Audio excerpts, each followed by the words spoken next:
Alright guys, prepare yourself for a minute of video. Alright, I got it skinned a little with some dummy wall so I can have some support for my studs to tie into. Side panels, plywood just cut to fit, and I doubled them up, the thickness on both sides. Okay, this is the motherfucker. Alright. What I'm doing is running these headers, these 2x6 headers, all the way down to the B pillar. Alright, for that to happen, you basically just find your starting point, which I used basically from the back part of this to where that seam meets and measured back. With that being said, I took this 2x6, pushed it all the way in to this plywood. That way I got my depth, because this back end flares out, or flares in, and then it flares out towards the center. That means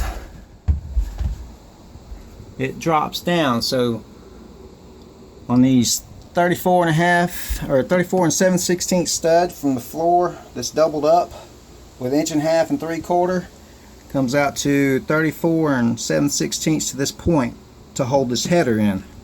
So what I did was cut some 34 7/16, put me a baseboard to tie it in, did some 45s, kind of square it up.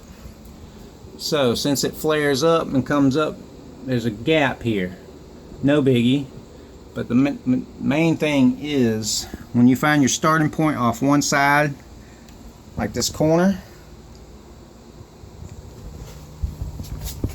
and you're trying to get a starting point to square this portion, this stud up, both of these headers. Alright, what this board is here, it goes from one point to the other.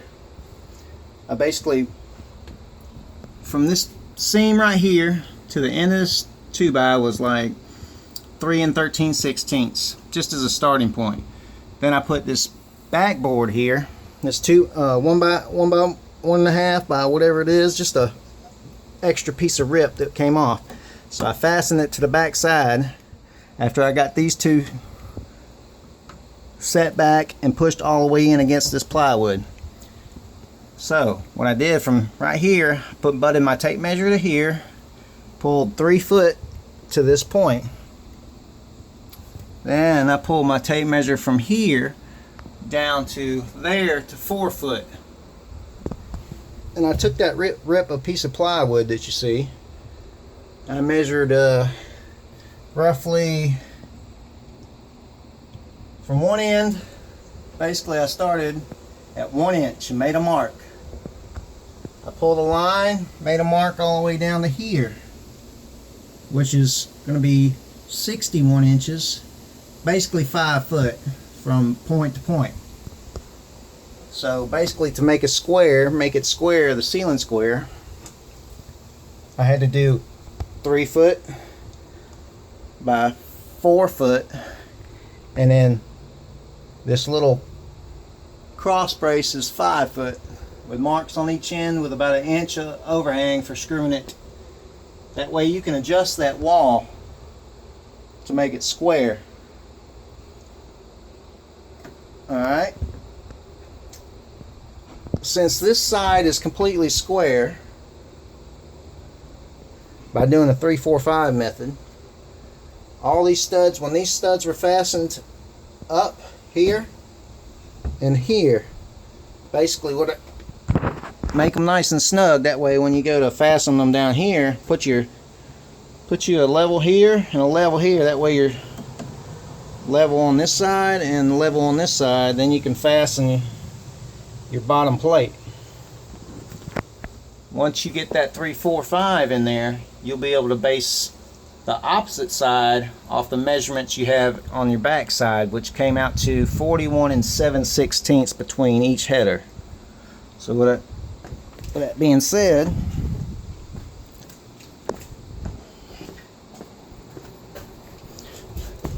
once I got my 41 7/16 or got it squared with my strip here, went ahead and popped a couple screws in there, which ain't long enough, which is no big deal since I got my brace in there holding it exactly where I need to be.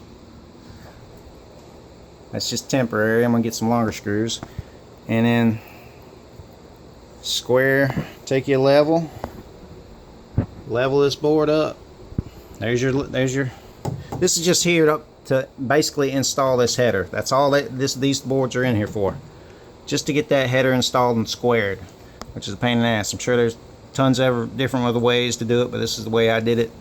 That way I'm squared from the top and floating all the way down. That way it's squared, and these headers run all the way out to the B pillar, sorry.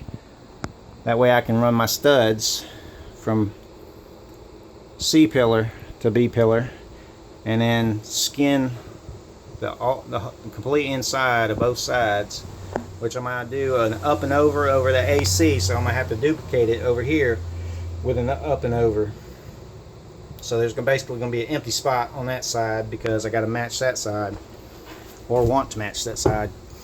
I ran these high because if I decide later on at back rear doors, if I ever wanted to put an amp in here, I went ahead and made me, you know, just a little bit of travel space for some 1.0 to go all the way back to the back and tie in basically on both sides. It's going to do the same thing.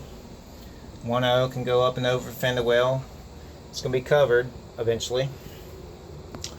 So with that being said, back to the width in the back was 41 7/16. So what you do is get you a long enough board, a little 2x2 or something, screw it to one side, measure from the inside here out, which I made my mark at 41 7/16. That way I can adjust this wall back, you know, left or right if need be.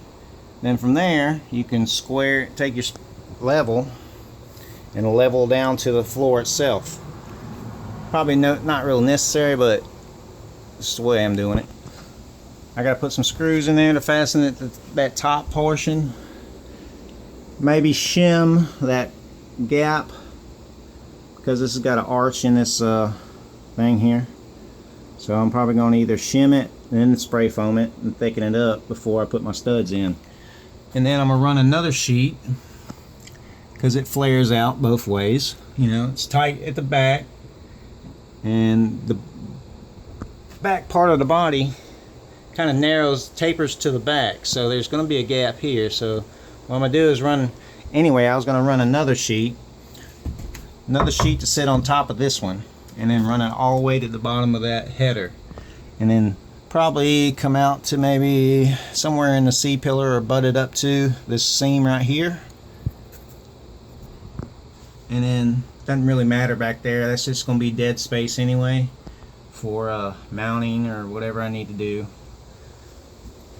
But that's the general idea how I got the top of them headers squared up from the top down.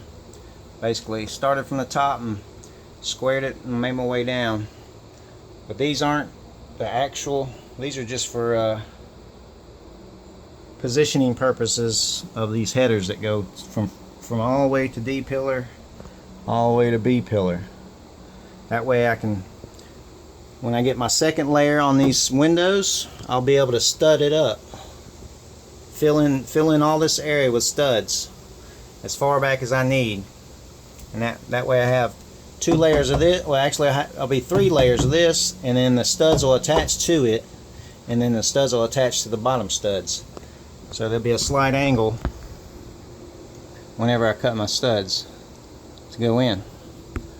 Other than that, I didn't start this damn shit till like 1 o'clock, 2 o'clock. Just had to get all these boards skinned in here for fastening my studs in, and I'll be able to toenail my studs in back that way, which it won't really matter over here because it's going to be studded. It's going to be wrapped around these fender wells anyway, so it's going to be studded up. I'm going to do something here, ain't decided what I'm going to do over to cover it, but it's got to be studded up over here also.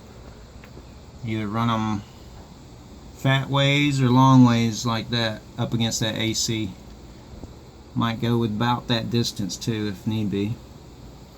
Just got to duplicate both sides when it comes to making that space there look like that space there. So I basically did the same thing with skinning it a little bit. There's a different transition, so I had to completely, there was a just the bottom of that window, there was something that, you know, like a little rib that stuck out all the way across. I didn't have that over there. It kind of recessed back a little bit, so I had to shim it, then screw it in there so it'll stay somewhat. And that's where I'm at today.